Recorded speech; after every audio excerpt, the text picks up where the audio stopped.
Hello, everybody. It's been a while. It's good to be back for Mr. Dwight Doodles. No expense spared on the production here. Today, we are looking at a very difficult, higher level concept of reproductive hormones that sits in B5 homeostasis and control. And it is, how do these hormones control the menstrual system? Now, I don't claim to have partaken in any menstrual cycle before. However, I am aware of the science that happens, which I need to impart upon your good selves to support your homework. There are 4 hormones involved that we need to talk about. There's one called FSH, there's one called estrogen, there's one called LH, and there's one called progesterone.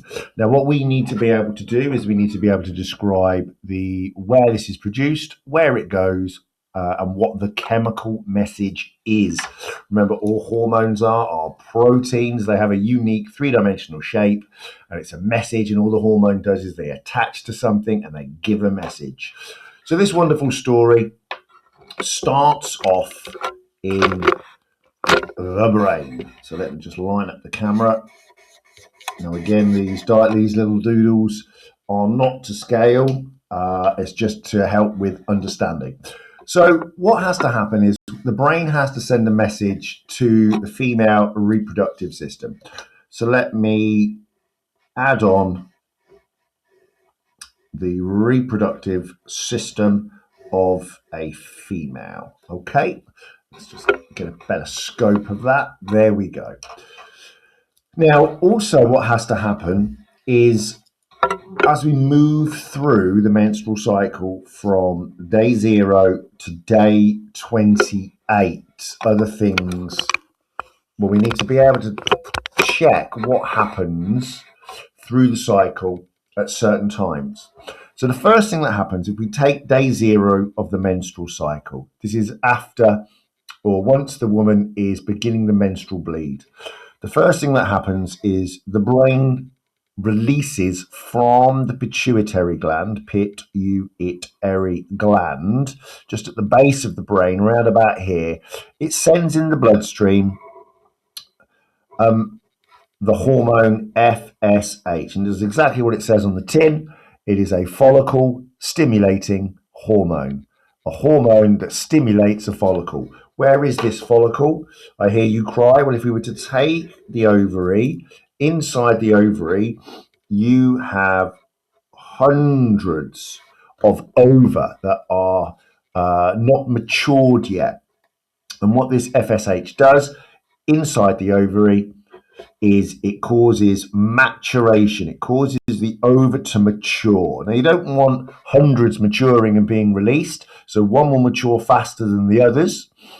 And as it's maturing, something unique happens, is that the ova within the ovaries also secretes a hormone, different hormone, this one being estrogen, which also travels in the bloodstream to the lining of the uterus.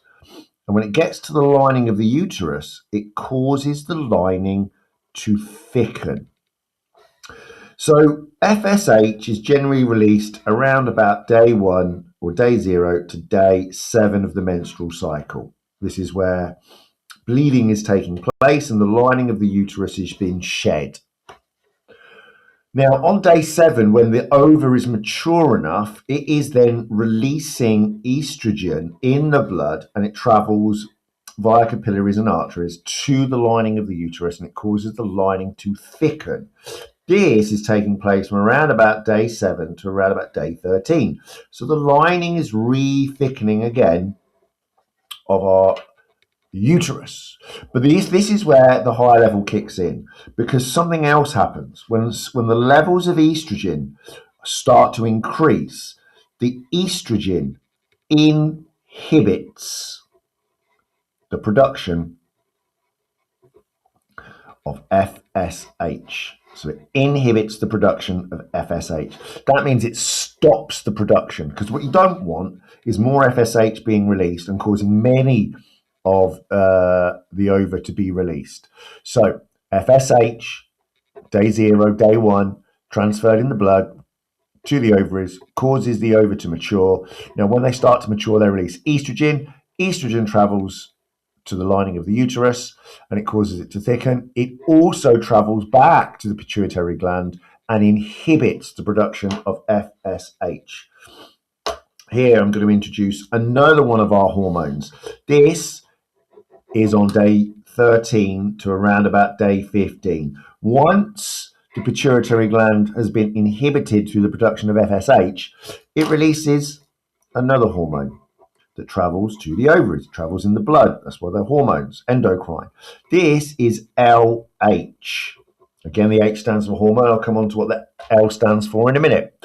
And when it reaches the ovaries, the message is simple. It attaches and it causes the ova to be released. So now ovulation occurs and the ova is on its way down the oviduct. And what that leaves in the ovaries is a bag. And that bag is called the corpus luteum. And the reason it's called L is it's a luteinizing hormone, which means that the ova or the egg has been released into the oviduct. And what it's done is it's luteinized the ovaries and it relieves this thing called the corpus luteum. But it's still very important, which we're going to come on to in a minute. So the LH has been released. It's caused ovulation on day 14, and we've now got an ova in transit along the oviduct if, for example, the woman wanted to become pregnant. Now what happens is because the ova has been released and left the corpus luteum, we have another hormone coming to play, and this is our friend over here. This is progesterone. So it's made in the corpus luteum, which remember is in the ovaries, and this releases progesterone. Progesterone does two things. Progesterone travels in the blood, it goes to the pituitary gland, and it inhibits LH. It prevents LH from being produced. It prevents FSH from continuing to be produced. And more importantly, it travels again to the lining of the uterus and maintains the lining. So progesterone maintains that lining as we go through from day 13, 14 to day 28. Now, if the female has not become pregnant, progesterone levels drop, the maintenance of the uterus lining starts to deplete again, and we return to the beginning of the cycle where FSH, because progesterone is decreased, is released again, causing the ovaries to mature. The ovary begins to mature, producing estrogen. Estrogen does two things. What it does is it inhibits FSH and it stimulates the lining of the uterus. When estrogen levels get high, it causes the pituitary gland to release LH. It luteinizes the ovaries, which causes ovulation. The ovary is released. Progesterone is released from the corpus luteum inside the ovary. That inhibits FSH and LH and maintains the lining of the uterus as we move towards day 28. A lot of information there. Now, obviously, the purpose of these videos are to support your homework, your deliberate practice. Pause it, stop it, and have a look at how those questions are very, very similar, but it's all based on that knowledge.